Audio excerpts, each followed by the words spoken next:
નમસ્તે વિદ્યાર્થી મિત્રો, ગુજરાતી સ્ટડી એન્ડ એજ્યુકેશન ચેનલમાં તમારા બધા મિત્રોનું હાર્દિક સ્વાગત છે. આજે આપણે આ વિડીયોમાં જોવાના છીએ કે ધોરણ 9 વિષય હિન્દી પાઠ નંબર 4 છે, જેનું નામ છે કર્ણ કા જીવન દર્શન. તો એ પાઠના જે સ્વાધ્યાયના પ્રશ્નો છે એ સ્વાધ્યાયના તમામ પ્રશ્નોનું આપણે આ વિડીયોમાં સંપૂર્ણ સોલ્યુશન જોવાના છીએ. તો વિડીયો પૂરેપૂરો જોજો. शुरुआत करिए प्रश्नों ने. प्रश्न नंबर 1, निम्नलिखित शब्दों का वाक्य में प्रयोग कीजिए. तो જોઈએ પહેલું છે અત્યવ્ય.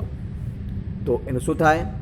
सांसारिक भोगविलास अत्यव्य सुख देते हैं. बीजू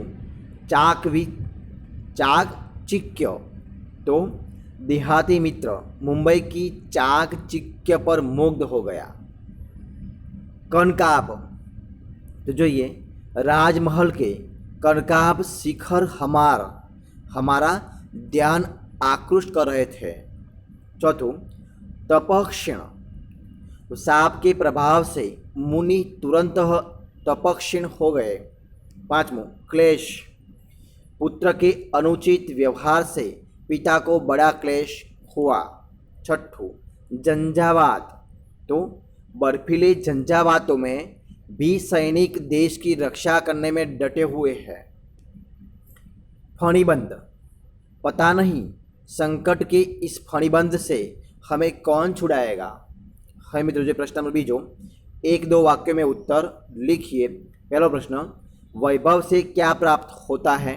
तो जो ये जवाब, वैभव से हमें चिंताएं और थोड़ी हंसी खुशी प्राप्त होती है. बीजो प्रश्न, धन संपत्ति किस लिए है. तो धन संपत्ति परोपकार के लिए है.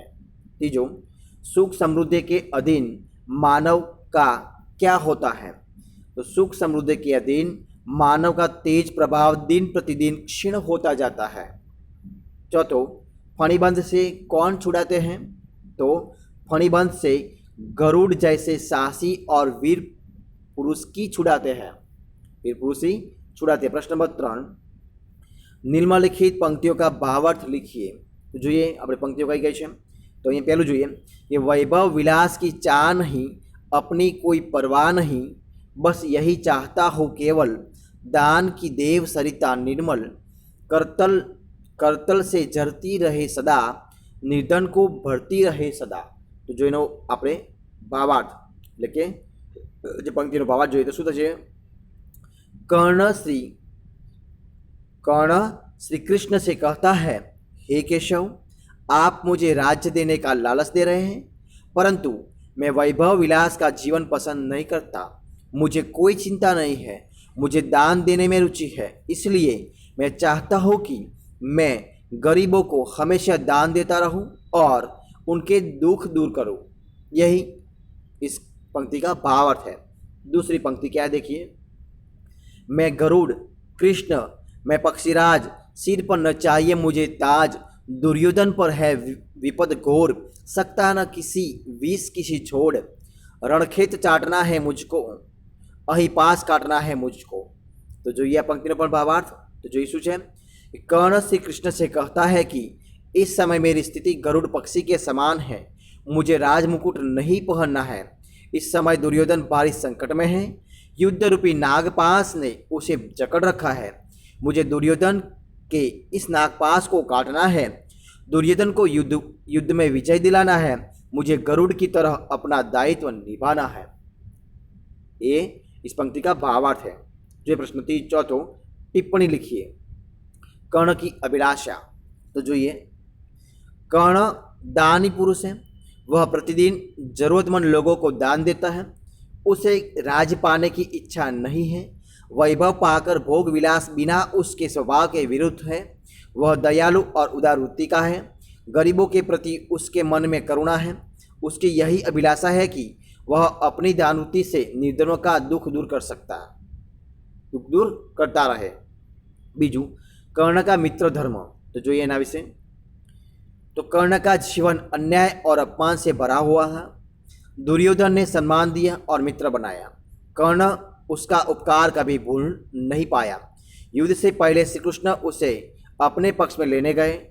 उन्होंने उसे राज देने का प्रलोभन भी दिया, परंतु कर्ण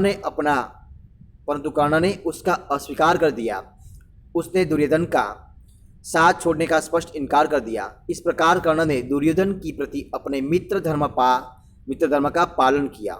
जो ये 5वां नंबरનું વિરુદ્ધાર્થી शब्द लिखिए। पहलू निर्मल तो मलिन, निर्धन तो धनवान, प्रबुद्ध तो कम, कोमल तो कठोर, अमृत तो विष।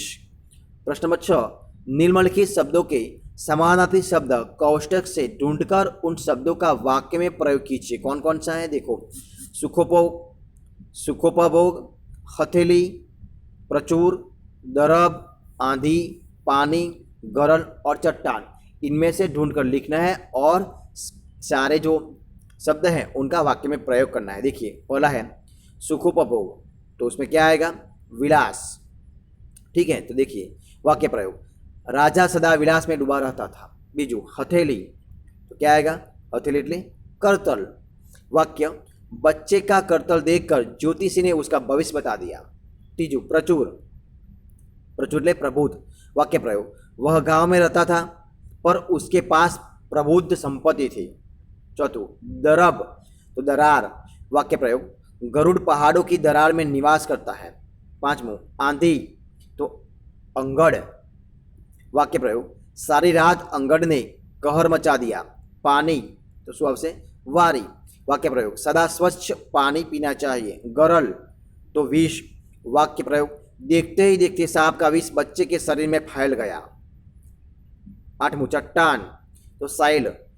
वाक्य प्रयोग, सैल उस पार झरना था, सैल के उस पार झरना था। 7वां नंबरનું अंदाज अपना मत स्पष्ट कीजिए। तो જોઈએ ને પહેલું, यदि कोई ज़रूरतमंद इंसान आपसे मदद मांगे तो आप क्या करेंगे। तो આમાં શું કરવાનું છે, તમારા પોતપોતાના વિચારો અંદર લખવાના છે। तो જોઈએ, सबसे पहले मैं उसकी ज़रूरतें पूछूंगा। यदि मुझे ज़रूरत सच्ची लगी तो मैं मदद करूंगा। मदद करने में यदि लोगों की आवश्यकता हुई तो उनका सहयोग लेने में भी संकोच नहीं करूंगा। बीजू, आपको पता चला कि आपका दोस्त संकट में फंसा हुआ है तो आप क्या करेंगे। मित्र की मदद करना मेरा कर्तव्य है। इस कर्तव्य पालन करके ही मैं मित्र धर्म की निभा सकता हूँ। इसलिए संकट में पड़े हुए मित्र को संकट से छुड़ाने में कोई कसर न रखूँगा। आपके पास ज़रूरत से ज़्यादा धन संपत्ति है तो आप क्या करेंगे। तो जो ये जवाब, मैं उसका उपयोग परोपकार में करूँगा। मैं वहाँ के अनाथाश्रम में चीज़ें खरीद कर ला दूँगा। गरीबों को अन्नदान दूँगा। इस प्रकार अपने पास ज़रूरत से ज़्यादा धन संपत्ति होने पर मैं उसका उपयोग दूसरों के दुख दूर करने में करूँगा। तो विद्यार्थी मित्रों, અહીંયા આપણે આ સ્વાધ્યાયનું સંપૂર્ણ જે સ્વાધ્યાયના પ્રશ્નો છે એનું સંપૂર્ણ વિડીયો સોલ્યુશન જોયું છે। જો તમને વિડીયો ગમે હોય તો એને લાઇક કરો, કોમેન્ટ કરો, તમારા મિત્રોને વિડીયો શેર કરો અને છેલ્લે ચેનલમાં નવા હોય, ચેનલ સબસ્ક્રાઈબ ન કરી હોય તો સબસ્ક્રાઈબ કરવાનું ભૂલવાનું નથી। વિદ્યાર્થી મિત્રો, વિડીયો પૂરેપૂરો જોવા બદલ તમારા દરેકે દરેક મિત્રોનો દિલથી ખૂબ ખૂબ આભાર।